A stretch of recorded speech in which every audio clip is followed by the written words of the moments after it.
Hoopers, volleyball players, jumping athletes, have you been dealing with jumper's knee? Let us show you how to rehab it today.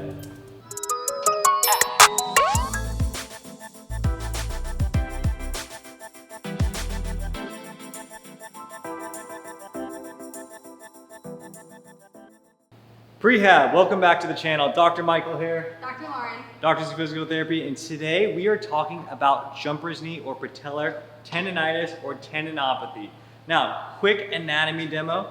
We have our kneecap or our patella here. We have a quadricep tendon on the top, patellar tendon on the bottom. For jumper's knee, we are talking about pain at the patellar tendon. So if you have pain here, listen up. We're gonna show you two of our favorite exercises to rehab this at home. The first one, you may have seen it a lot on social media. It's a Spanish squat. We're gonna grab a monster band. We do have prehab bands available if you're interested now. We're gonna step in here with both of our legs. Lauren's gonna step back and she's gonna try to sit. Now, this is an isometric exercise. Go for it. This is an isometric. Our goal is gonna be to try to hold this for 45 seconds. So as I talk, Lauren's gonna be doing this. Start the timer. For 45 seconds. The goal is 5 sets of 45 seconds every other day. This is gonna be phase one, so entry level. See how you feel with this. Now there's a lot of different ways that we can do the Spanish squat. Notice right now, the most comfortable is gonna be having the torso lean forward a little bit, because that takes off a little load for the knee. If I wanna put more load on that patella tendon, I'm gonna force Lauren to sit back and chest up, and that's gonna really cause her to engage the quads and try to push back against that band so she doesn't actually fall back. We'll call it 45 seconds, take a break. Now again, 45 seconds should be hard.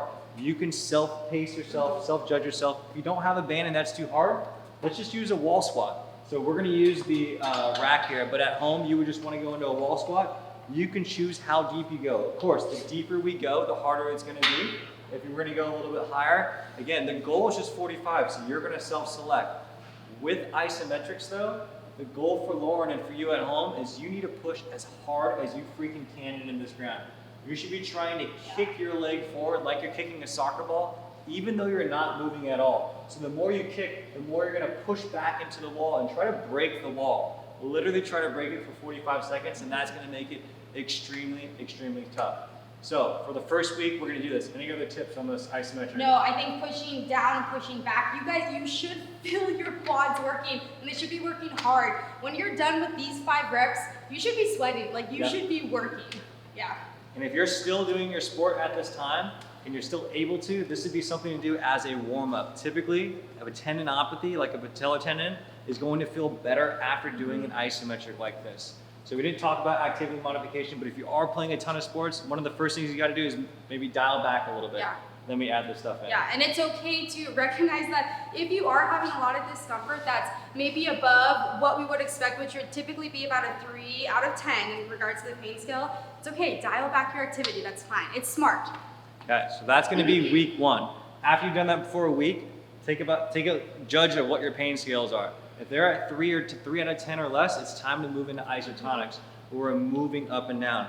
I'm gonna put Lauren on a slant board, so if you're at home, you just have to have your heel elevated. You can put your heel on a wall, you can put your heel on a book, anything that gets your heel elevated, and we're gonna do single leg squats. So now we're using that quad, we're working the knee extensors, but we're working through a range of motion. Now, why I like the slant board is because it's gonna try to dump your knee forward, but typically, again, if you have pain, you're naturally gonna shift away from that, so keep where you are. Even though we made it look sexy around a slant board, we're not actually hitting the quad that much more than if we just did it without the slant board. So we need to keep the weight in the balls of your foot, weight in the forefoot, and dump that knee forward, and then come back. And you're gonna notice, what did you do, Lauren, to make it a little bit more Yeah, so tolerable? if you need to, I call it using a kickstand. You can always tap your heel down. That's gonna cause you to get your weight a little bit more forward, but you're gonna use that leg that you're not loading to accept just a bit of weight, and then come back up. So it's a good way to, it's kind of a regression to go to the progression of trying to do just that single leg, but control coming forward. Your goal at this stage is 4 sets of 15 reps. That 15th rep, you should feel like you are done. Say you're able to get to 15 like this, and you're like, that's easy. Guess what we do? You can switch legs if you want. We add weight. Your goal is to get to that 15 rep range. Each week, you want to be building up how much weight you're able to hold, eventually maybe getting into a 6 rep range, which is even a heavier weight, which I'm gonna make Lauren do right now at a break. Again, with tendons, with the tendinopathy, we need to progressively overload it so it can handle the demands that we're placing on it when we're playing volleyball, when we're playing basketball, when we're doing any other jumping activities. These are gonna be the 2 easiest exercises to do at home. You don't need much equipment. Stage 3 and stage 4, we're getting back into energy storage and release, which is plyometrics, and sport-specific activity, which we have a blog for that. We have a whole blog devoted to patellar tendinopathy. It takes you through the entire 12 weeks. You can check it out over here. Yep. So try these at home. This is a condition that takes time to recover from.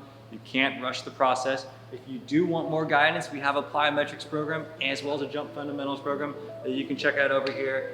Follow the blog, listen to the podcast, always trying to educate. With that, we'll see you next week.